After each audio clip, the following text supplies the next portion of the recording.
त्योहारों से पहले चीनी की मिठास पर महंगाई की कड़वाहट चढ़ती जा रही है।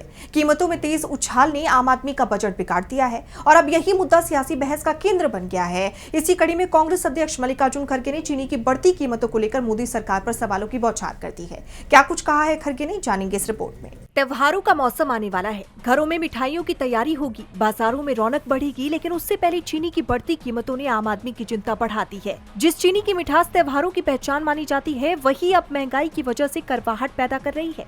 चीनी के बढ़ते दामों को लेकर अब सियासत भी तेज हो गई है।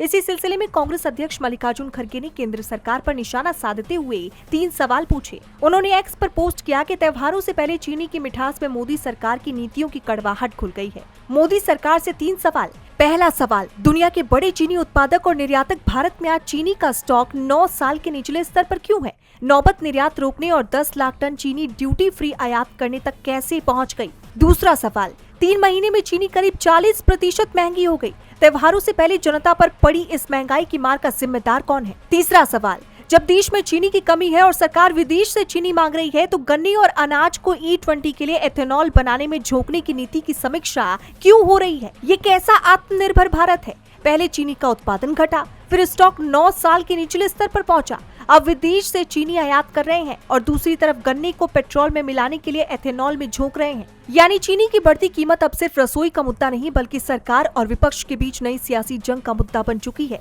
DB लाइव की रिपोर्ट।